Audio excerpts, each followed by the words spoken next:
is up, you guys? Welcome back to Twink Revolution. I'm Sam, And I'm Gian. and it's been a while.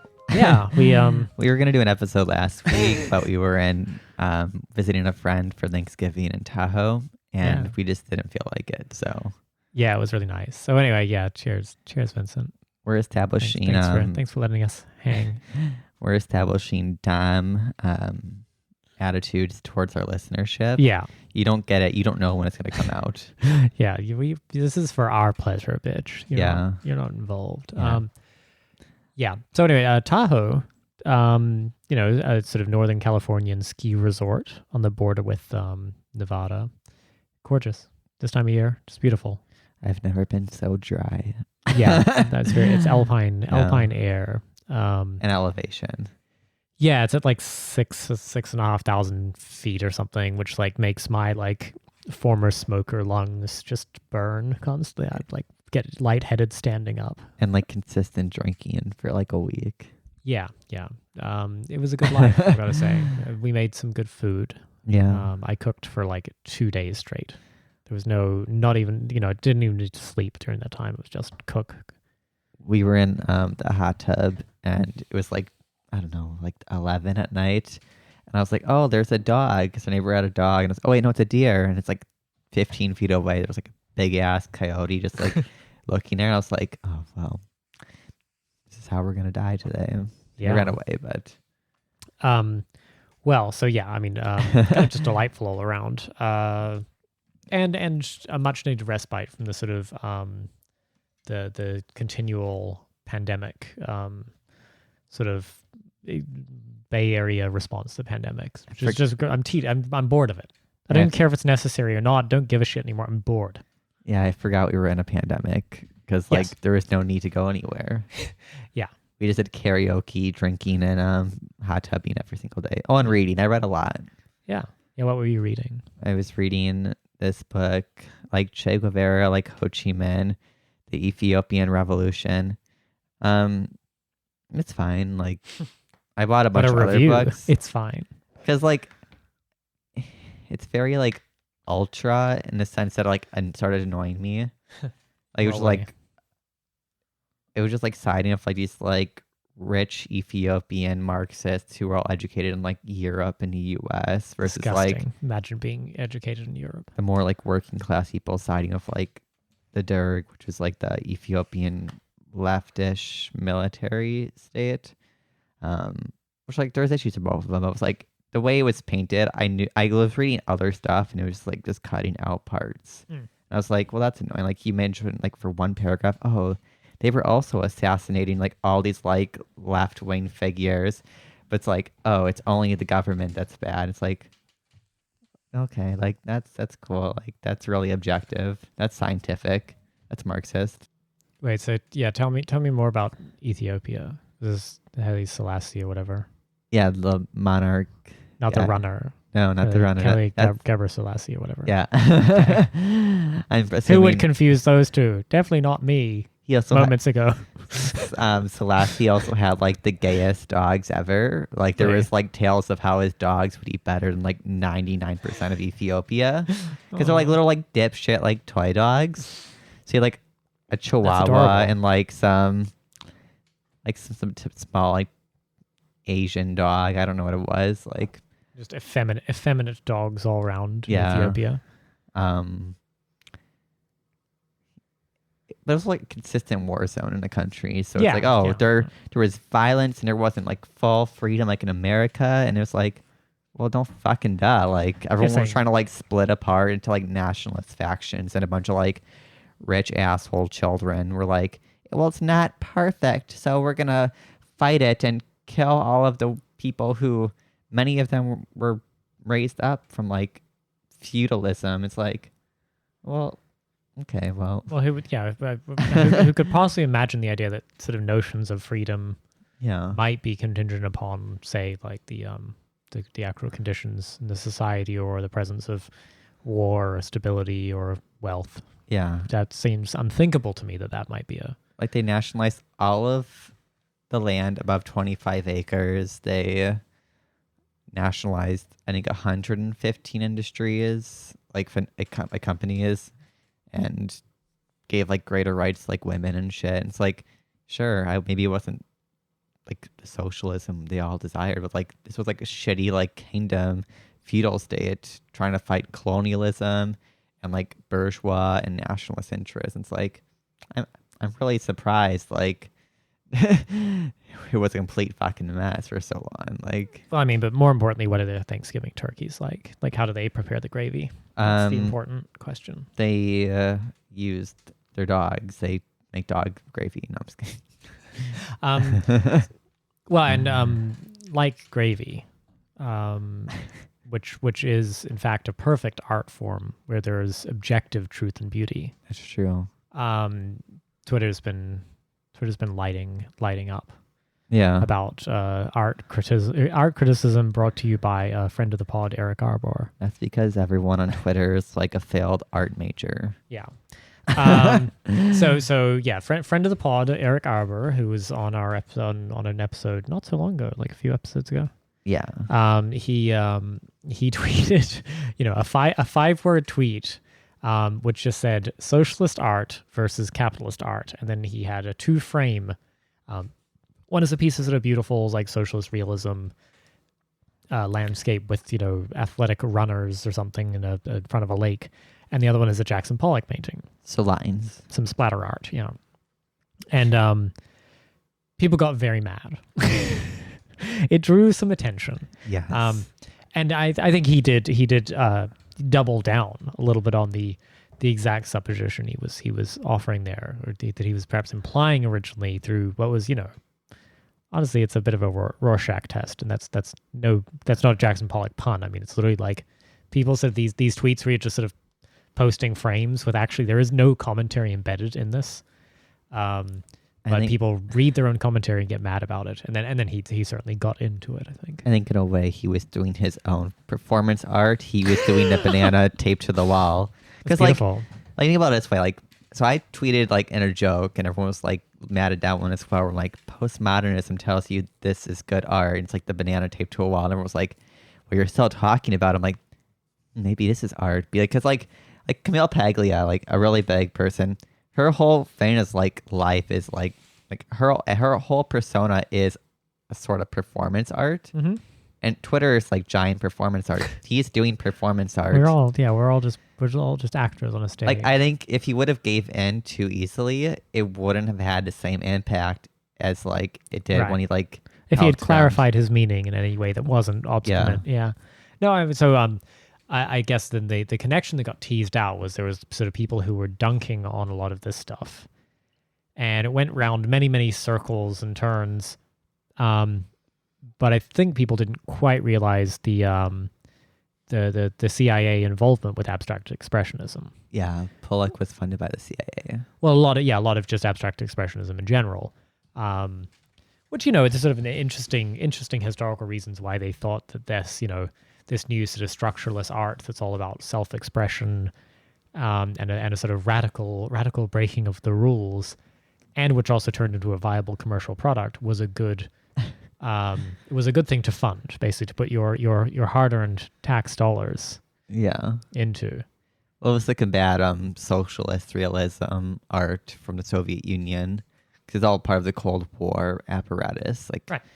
This is the Congress for Cultural Freedom, right? Was the CIA apparatus that. There was a funny tweet where like someone was like, "So you're saying all the poors are just like really dumb and they can't understand?" I'm like, I went to college and I've done like all AP like history and art shit.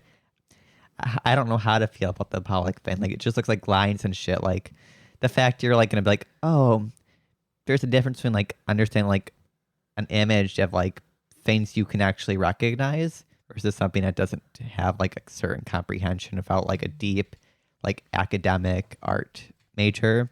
It's like, that's not being classist. That's just like not being like dumb as shit. Like, of course there's like, it's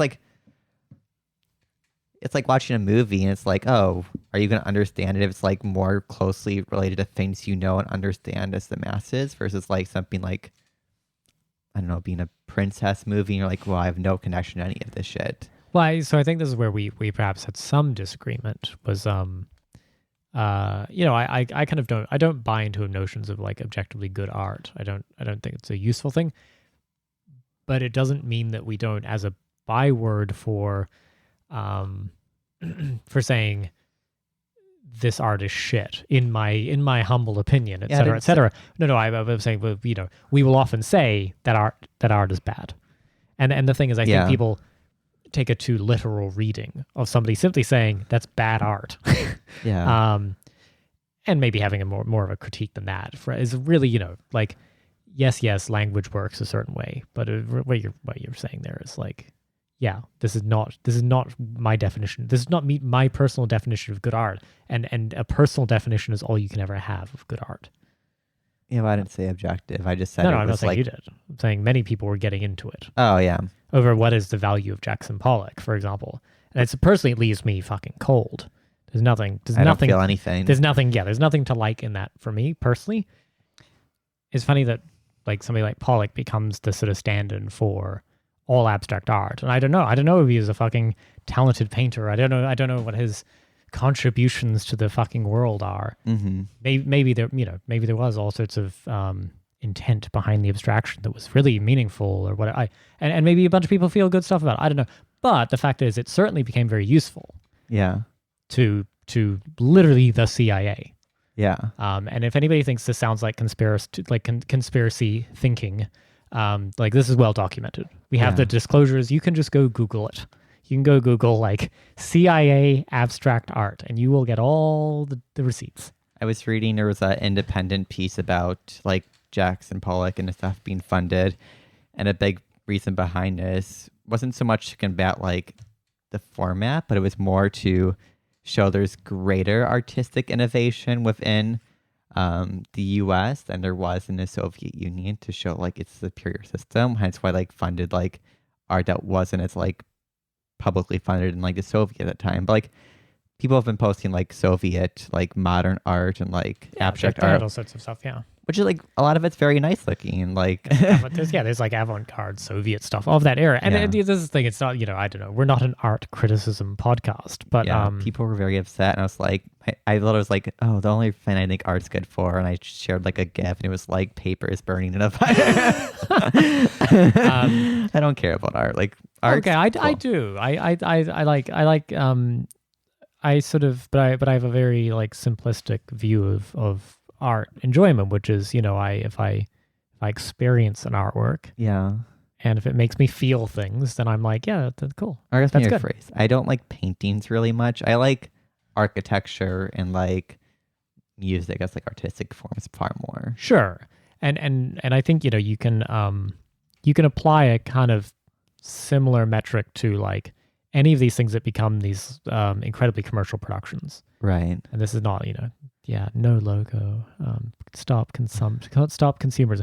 But it's actually, there's something kind of sad about the act of reducing all creative expression to its commercial value. Yeah. Or its propaganda value.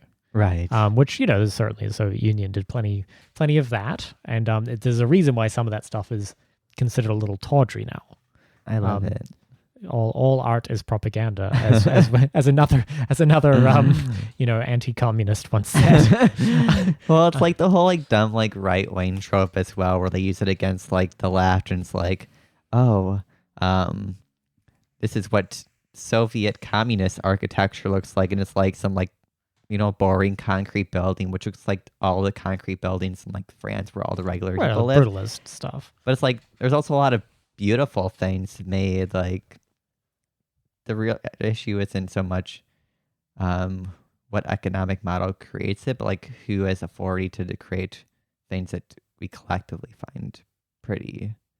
You know what I mean? Yeah, and I do think the fact though that people have to sustain themselves by selling art is going to lead to a certain kind of overproduction of these either shit that's like not saying anything, or it's saying something insignificant to everybody, therefore it's saying almost nothing, or you end up with these little bizarre, weird, niche little art communities like that are like just about commodity production for like rich weirdos who are like, I want to buy this banana taped to a wall for 100,000 euros. Yeah, don't talk about Burning Man camps that way.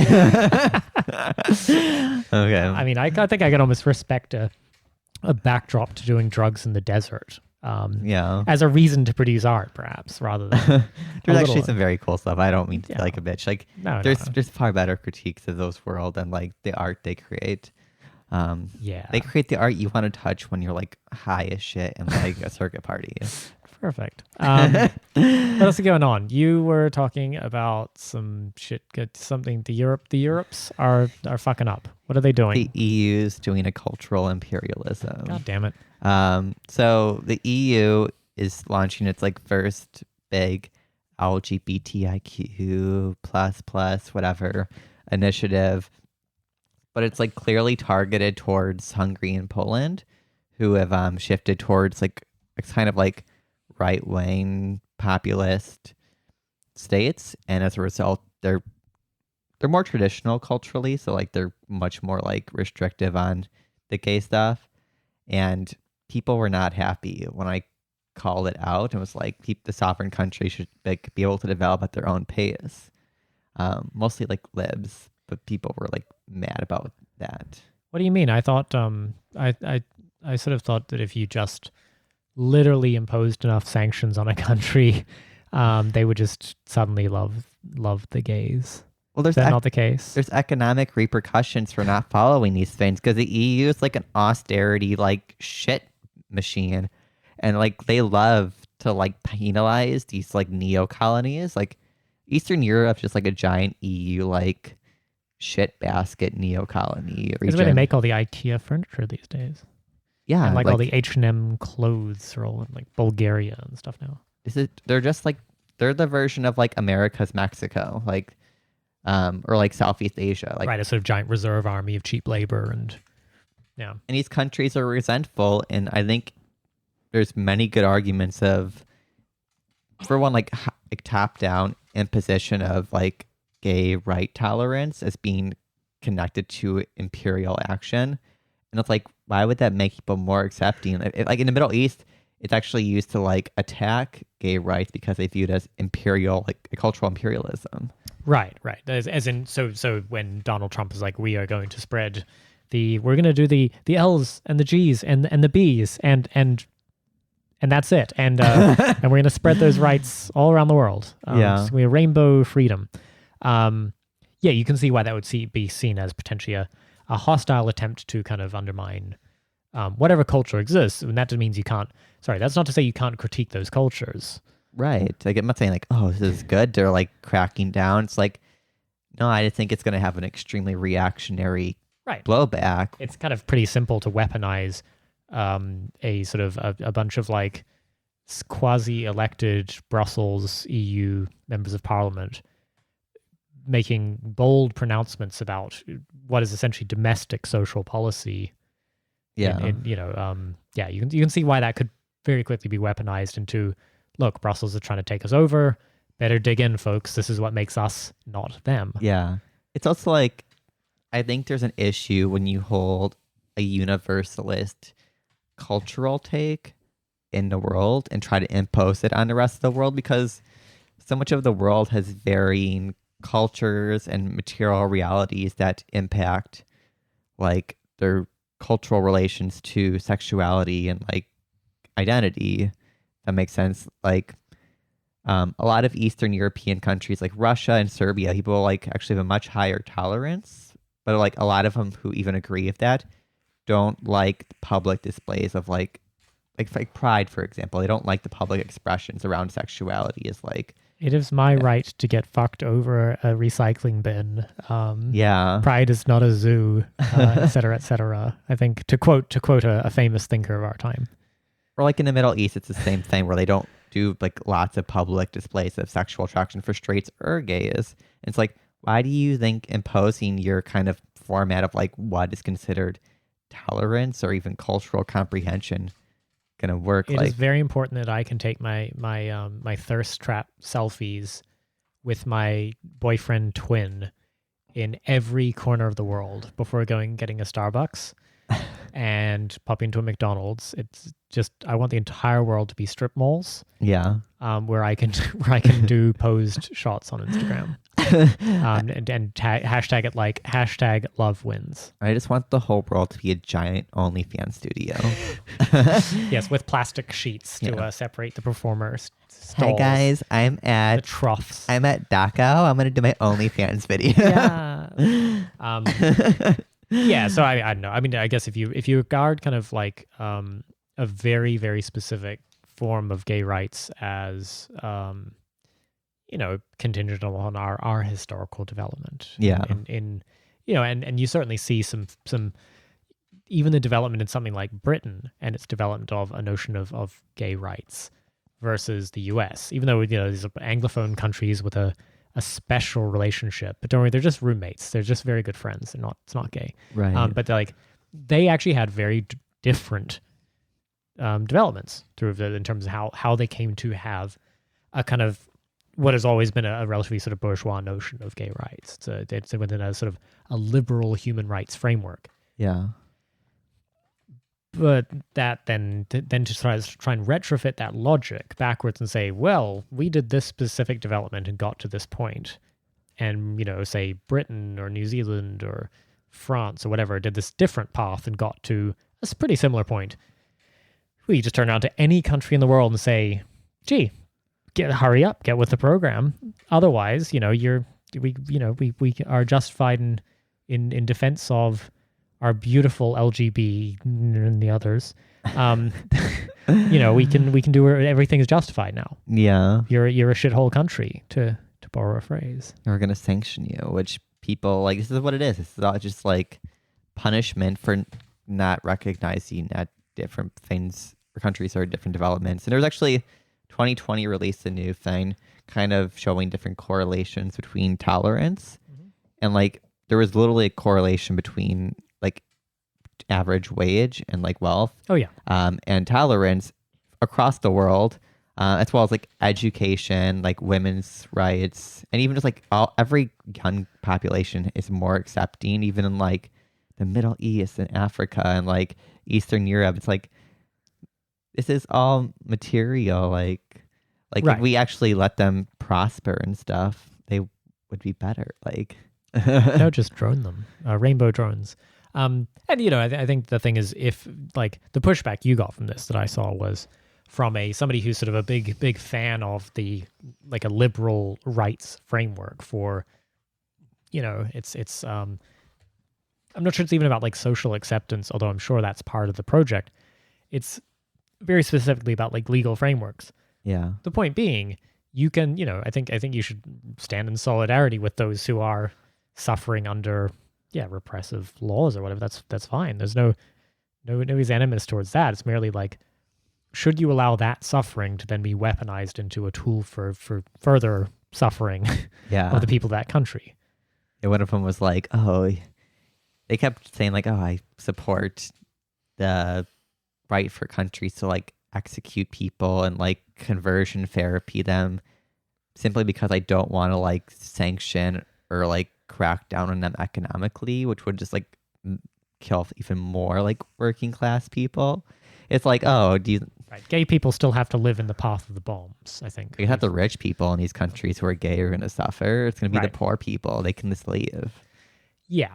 I mean, and you even think back to the example of, even when homosexuality was illegal in, say, Britain. Yeah. Up till 1967, I want to say, something like that. There was a law in the books, but the thing is, for a long time before that, the upper classes knew perfectly well that there was gays around. Like, it was pretty flagrant. The thing is, it didn't really trouble anybody, right? Because turns out material security does rather grease the wheels of tolerance. Right. A lot of these places had it imposed on them from the same powers who are now doing the opposite thing. Like a lot of these countries that have anti-sodomy or like anti-buggery laws, whatever you want to, because they're not anti-gay laws in the sense of like what you think in your head. It's in the behaviors of sexually engaging with the same sex, and most of them are imposed from like France and the UK. Yes, and it's like now they're doing the complete opposite. We're like, oh, well, now you're also bad because you're have the law still that we imposed on We you. literally wrote and imposed, yeah. Yeah. No, not to say there's not good indigenous anti-gay sentiment. You know, people Totally. do get a bit squicky about anal sex between men. It's sort of pretty universal squick factor for some people. Yeah. Which I think they're just not doing it right, honestly. Somebody who didn't shy away from the squick factor of sex between men is the Hungarian member of the European Parliament, as a member of the Viktor Orban's party, I guess. It's quite a right wing Hungarian party. Yeah, well, Viktor Orban is good. But the party, yeah, is sort of a sort of right wing populist party, quite anti-gay publicly, and I believe has pushed some anti-gay legislation. So anyway, the member of the European Parliament, who was sort of one of the founders of this party, admitted that he breached Belgium's strict lockdown rules to attend a sex party.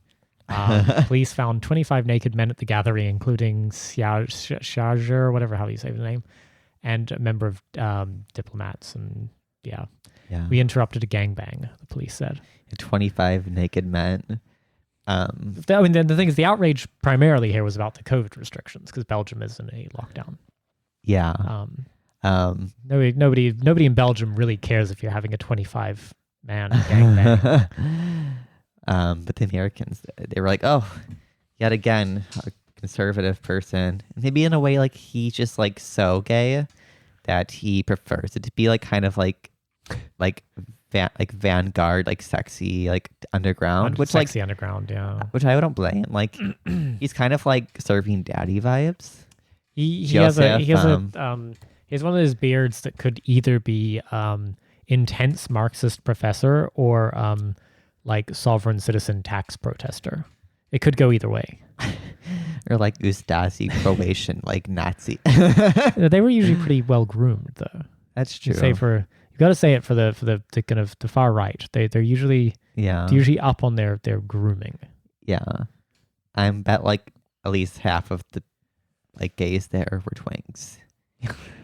Yeah, so this guy, it was at a Belgian gay bar that was closed publicly, but they Oh, okay. I think it was closed to the public, and they were having an illegal orgy in flagrant disregard for the COVID restrictions.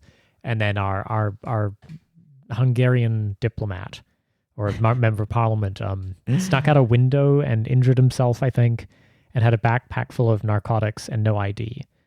And then he basically claimed a diplomatic immunity, I believe. Really? Yeah, the police dropped him back off at his diplomatic residence or parliamentary residence, whatever. Kind of a boss move, honestly. I kind of respect it. He ended up stepping down, this guy. He did. He resigned pretty quickly. I think probably under pressure from what I assume is a pretty right wing. They're very anti-gay. Yeah, just a big scandal as well. Like, yeah. Should he have kept his job? Yeah. I think sex is one of the only good reasons to break COVID restrictions. I did write an article to that effect, I believe, early on in the pandemic, if you recall. Yeah. Somebody actually tweeted it back at me the other day, and I was delighted. I didn't remember writing it, but it was called, what is it, the moral case for hooking up in quarantine. Yes. Yeah. Do you think he's a top or bottom? I don't know. Top. I'm not playing this game. Oh. No, we've done no more fuck, marry, kill, no more top or bottom. People literally tease that people literally mock this podcast, thinking we just did it wrong. Ask me if political figures are tops or bottoms. It's never really Yeah. That's funny though. That was like it came out today. This story, and it was like, that's funny. That's cute. Yeah. Not that he's like an anti-gay politician, but like. I'm glad there's 25-person gay gangbangs going on somewhere in the world. I feel like in a way these gays are better gays than like the like shitty like neo-lib gays in the US and Europe, because like they're doing like more like, what do you call it? It's more radical. It's more risque. Yeah, it's boundary pushing. They're like they're transgressive. They're living the dream. Transgressive, yeah. Like because they're solving like the like. They're still to scandalize the Belgian police, apparently. Yeah. they're all doing like the meth and the like orgy parties in the motel rooms, but in this case, it's like a ton of people from like political offices across Europe.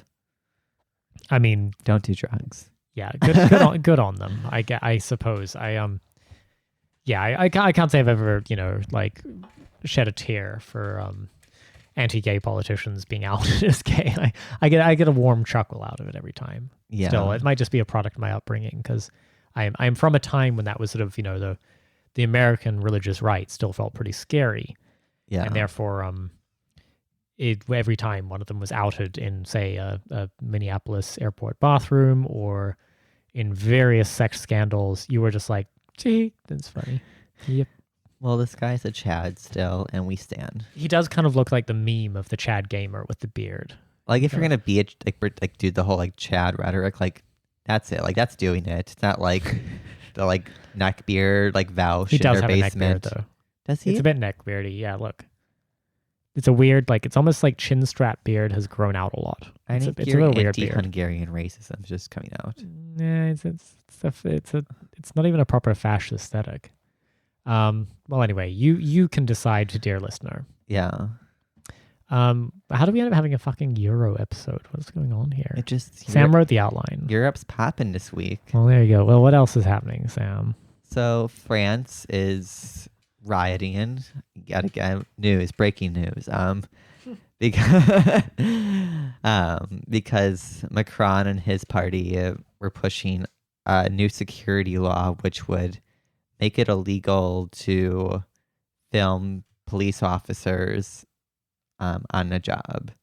And as a result, like human rights groups, journalists, and it's like the broader population, as well as like a lot of like ethnic minorities who feel kind of victimized by police. There was like, I think, a pretty recent attack or murder or something of a black French man. So it's kind of like Black Lives Matter meets like free speech movement. That's a wild sort of intersection. Yeah, because it's very different Is than like this intersectionality. Police repression meets national security state repression. I love it. And I just saw today the government is caved and said they would rewrite the bill. They would remove a lot of this, which shows the French yet again know how to get what they want. Yeah, what they want is cheese. Yeah. Cheese-eating surrender monkeys. Cheese and something. baguettes. No, that's kind of cool. I do like a good rabble rousing. Yeah. I feel like for all that I like to shit talk sort of American anarchist fantasists who are like, we just got to be out in the streets, like playing, like role playing Thunderdome every weekend against another group of fantasists who are like militia men or whatever, fucking militia movement weirdos. Yeah. It's like, are we wearing camo or wearing black hoodies and safety pins? That's your teams, and we go out and rumble in the streets of Portland or whatever. As disparaging as I like to be of that, because it is fucking stupid, just to be clear. The idea of actual coordinated mass action, and we talked about this before, but the idea of unequal leverage, where it turns out the French know how to shut down France. Yeah. With a relatively small number of people, can be like, gee, we just, it's like remember when there was like fuel protests, and it's shit like, turns out a truck can block a freeway really effectively, and those freeways are very vital to economic activity, and so you can, with say one truck, apply an undue amount of economic pressure to decision makers who are fundamentally neoliberal and therefore driven by the whims of the market. And so if you can cost them enough, Yeah. they will acquiesce, perhaps. And it wasn't even that small of a group. I think it said 40,000 people were out in like Paris, and then like other cities like Lyon and like other ones had giant protests as well. Because like they actually appeal to the working masses. Like they still have the yellow vests who are integral to this. And I just see some videos of them like attacking like far right infiltrators. But like this is the issue of like the anarchists in America who just want to like fight like Fash the fash. Yeah, in the streets versus like this where like they're actually trying to like dominate the like labor vanguard of like who is this going to get attributed to. They don't want the right wing to be attributed because then it discredits the whole cause for like. Well, I mean, I gotta say I don't quite know enough about some of the context here. I feel like it'll only take one more like terror attack in France though before everyone just shuts the fuck up. They're already calling for like Macron to be like resign. Like this is kind of like the breaking point because they're austerity now. This anti-police bill, which is like almost all just his party pushing through. I'm shocked. French neolibs being neoliberal. I hope it results into like a Mélenchon like victory because he's really been active in the media and like really good on a lot of these topics. And I think maybe it'll be his time. I don't know what the next election is. Has he said that Black Lives Matter though? I don't know. I can't. Oh. We'll see. He's canceled. He said that we should support free speech against like Islamists. So he's like an Islamophobe now. Yeah. Also, I mean, just the French language in general, in terms of their word for black as an ethnicity, is just not okay. No. So we're not going there. Yeah. Anything else going on in France? I don't know. I mean, Europe's going back into lockdowns, and that's great. Good on them. Yeah. We're actually going back into lockdowns. Yay. What is lockdown forever. I love it. Just what keep is the doing it. California thing? It's like I think it's a mandatory stay-at-home order from now, December 1st, until I think the 22nd or 21st or something. 20 days. Oh my God. Of like, just, I don't know. There's this absurd color coding scheme, and it's some curfew, but it's all half-assed. Yeah. That's the thing. It's not one of these lockdowns where they're like, no, like really stay at home, and we will ensure that you can stay at home maximally. It's a like, like outdoor dining only, fam, and don't spit on your waiter, even if the service is kind of bad. Like I don't know. It's all half-assed measures, and it's a patchwork of half measures, and none of it does anything. Yeah.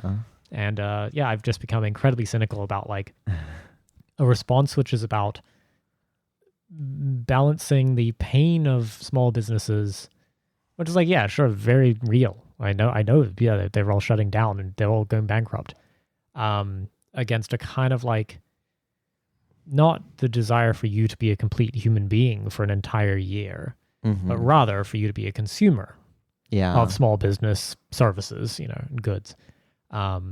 And so it's just this pendulum effect where like, oh, no, the cases are bad, and therefore back in lockdown, and like, yeah, the cases are bad. And are they bad here though? Yeah, no, California's I'm in the Bay Area. Yeah, San Francisco is pretty bad now. I'm just kind of over it. Yeah, I don't really care. Yeah. I actually just want Biden to say it's the flu, so I can just like, just not care anymore. I know it seems like the some of the vaccine stuff is kind of encouraging. Yeah, I heard places like the UK and stuff are gonna start administering vaccines in December. Yeah, and I think the projection is that pretty much everyone in the US that wants a vaccine should be able to get one by June, which feels quite far away. But that's so better. Far. But that is better than it was. And I think a certain level of like, a certain critical mass will start reducing transmission very quickly. Once you have like higher risk populations are vaccinated, then suddenly like the death rate just goes down. I'm just gonna go to Mexico and just get it already. Perfect. Wow, NAFTA. You're doing a NAFTA for COVID. You want to get good American-made COVID? Yeah, but you're going to go get Mexican inferior cheap COVID? Wow. Yeah. Wow. I'm supporting local business. Supporting the circuit parties. Yeah. No, I'm done. I'm done. So there was other fun news. Like a door handle. That's not a euphemism. I literally mean, yeah, an actual door handle. Actual door handle. Shaped like a dick. Yeah. So there's other fun news, Middle East news. You were tweeting a little bit about it. What was going on? Well, our hero podcast hero, given we just had Lee Phillips on last week or a week before, talk about the benefits of nuclear power. The top Iranian nuclear scientist, Mohsen Fakhrizadeh, I think that's how you say his name, who was Iran's chief nuclear scientist, was killed. And it appears it was done probably by foreign powers. Do you think Israel, right? Israel and or the US have been sort of implicated, but the Iranian leaders blamed Israel if it was done by Israel, it was probably done with U.S. knowledge, I'm going to guess, but like, you never know. So no, I was a little pissy. Yeah. No, like I was pissy for several reasons. And I think I'm just repeating myself in tweets I made. But like the point being, so Iran doesn't have a nuclear weapons program. No. If you understand the science of nuclear weapons, you have to understand that like uranium enrichment is a complicated thing. And all these fucking media websites were all just talking about like, well, ever since Trump withdrew from the Iran nuclear agreement, Iran has flagrantly violated, international standards, as though they were just ramping up production of weapons-grade uranium. They're not. They have about 260 kilograms of what I believe is uranium hexafluoride that is enriched up to about 4.5%. The agreement says they can enrich it up to 3.7%. Wow, talk science to me.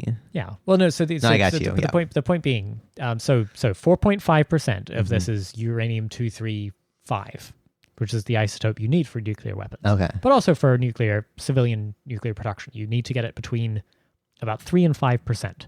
Okay. For it to work in these certain kinds of reactors that Iran has, and sort of the secure provision of enriched fuel is a problem for a lot of countries that don't have their own reserves of uranium or their own enrichment programs. And so, 3 to 5%, you need that for power. 90% and above is where you start making bombs with it. And like the whole setup with the centrifuges and all the handling procedures and all the like the extra chemistry you have to do and shit, like to get from 5% to 90% is really fucking hard. And nobody is alleging that Iran is trying to do that. Yeah. Like it's not, there's no evidence to offer the idea that they are building the cascades that you use to like, of cascades of centrifuges to like enrich all the way up to 90%.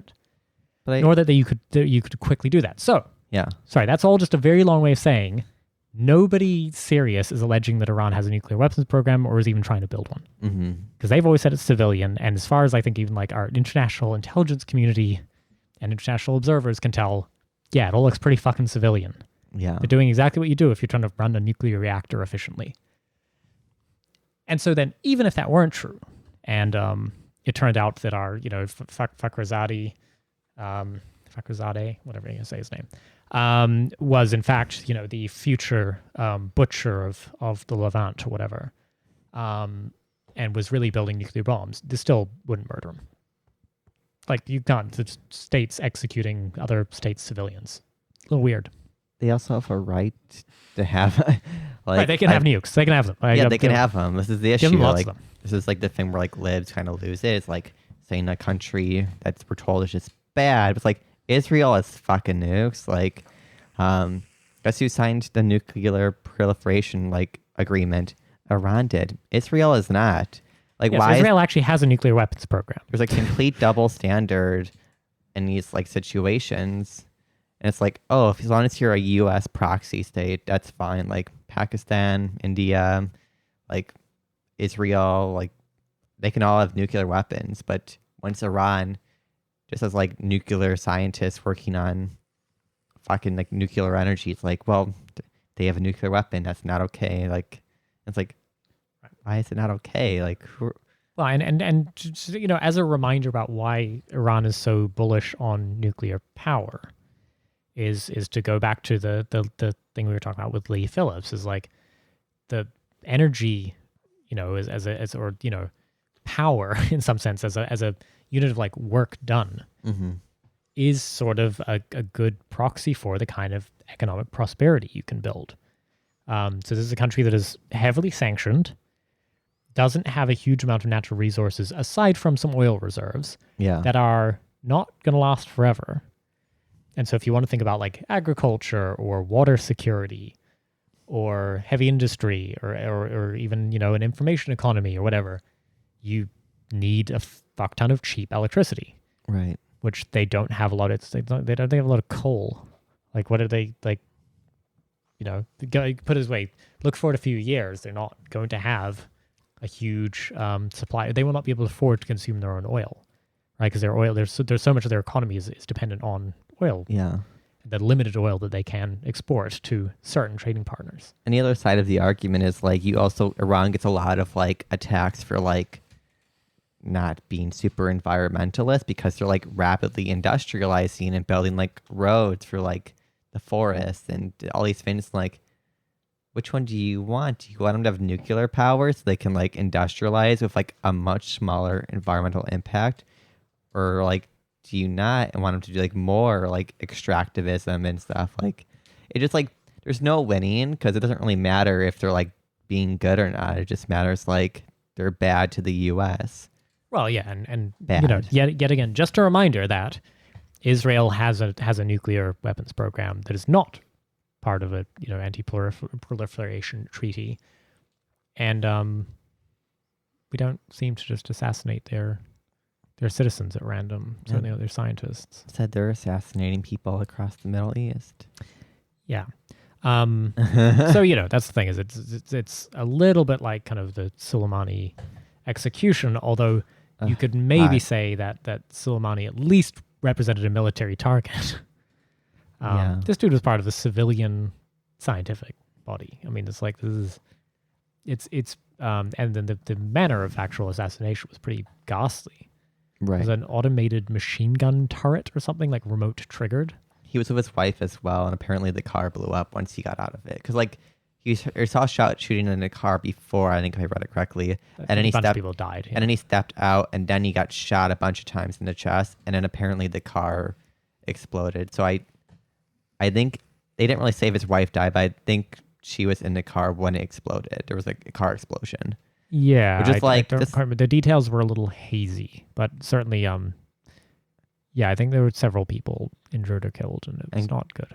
The Iranian people had like giant like protests like against like there's burning pictures of Trump and stuff because clearly people have a big role in culture and represent their sovereignty and independence. So it's like, yeah, and like.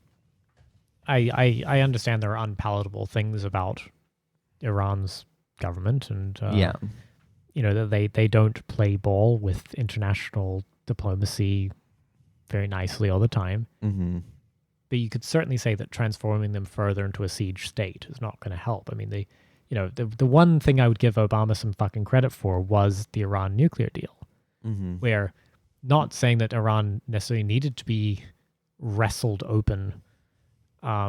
Quite like that, but if that was what was willing to get to kind of what they had to do to call off the attack dogs, and say that the international community would suddenly at least let them kind of chill a little bit, right? Say, okay, you have to play by exactly these rules, and you're 3.7% enrichment up to 300 kilograms of uranium hexafluoride or whatever. Like, sure, whatever, right? And they found some deal that they could make them do, and that everyone could live with, and like, cool, great, that's good. Yeah. The withdrawal from that deal was petty and irresponsible, and now just assassinating nuclear scientists. It's a kind of unilateral exercise of power against a state that doesn't have a lot going for it. Like, could you imagine they're really isolated. Like, could you imagine if like Iran did the opposite and like killed a nuclear scientist in the U.S.? That'd be they'd be tried like. Yeah. What you know what I mean? Like, the reaction from the international community can be vastly different, but a lot of places were like either just like completely silent or like kind of like, wow, like they look what they were wearing, kind of like they kind of like all like justified it in a certain extent. It's like, well, yeah, certainly the fact that everyone was lining up to explain why this was justifiable. Yeah, like it's like the Soleimani thing. Like, oh, he deserved to be murdered. Right. It's this sort of all cops are bastards unless they're the cops of the fucking world, in which case summarily executing people we think aren't playing the game is suddenly legit. Well, Iran doesn't have legalized gay sex, so they deserved it. That's basically the model. True. Yeah, so they should have more sanctions on them. Like, what a happy thought. Yeah, it's horrible. Well, I feel like 2 weeks since the last episode. It's hard work. Yeah, I'm off my game. You're a little off your game. Yeah, it's okay.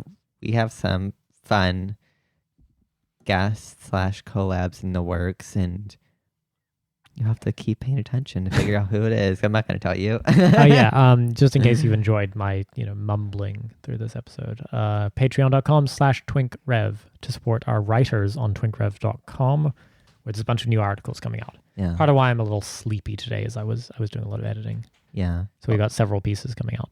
Also, if you want some less controversial apparel, go to... What do you mean less controversial than what? There's the whole like Red Scare controversial, like they're like long time held like shirts that look like ISIS flags.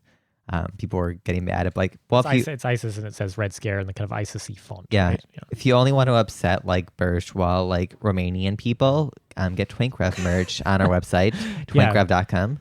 Yeah, did the Red Scare site get back up? I don't think it was so. down. So basically there was a mass campaign to report it for terrorism. Yes. Like for terrorism affiliation. Yeah. For doing something that is literally a font. Like I get if you're like mad about it, but like to completely blatantly lie, like just don't buy it. That's how you take it. Like they don't no one else they don't know how capitalism works. Right. The market will punish them if there's no demand for ISIS themed Red Scare merchandise. There clearly is. Yeah. I think they sold out as well. They did sell out, yeah. So I hope mine actually gets shipped. Oh no, you're canceled. Fuck it, I'm not ashamed. Did you get the pink one? Yeah. I love it. Yeah, no, I thought it was cute. Are you gonna make it a crop top? We'll see. Okay. I'll see what the cut's like. If it ever arrives, I might be on a watch list now for having attempted to purchase it. Yeah. We'll see. Yeah. So our merch though is twinkrev.com. There's a store link. Yeah, there's a shop area on the shop website. Link or something. Yeah, it's on the top. It's up the top on that blue bar. And we have all the things you need except tote bags, which apparently we're against. I don't know. Never doing a tote bag. No, there's too many, like, every left-wing publisher has a stupid fucking tote bag, and the worst people on earth will be like toting a fucking tote bag from their favorite boutique left press. Yeah, but I love it. They're gonna all have like Nikolai Ceausescu's face on. And I don't think most people even recognize who it is. No. It's hilarious. So yeah, you can get sweaters, you can get leggings, you can get fanny sweatpants, fanny packs, stickers, tank tops, and all the proceeds go to us.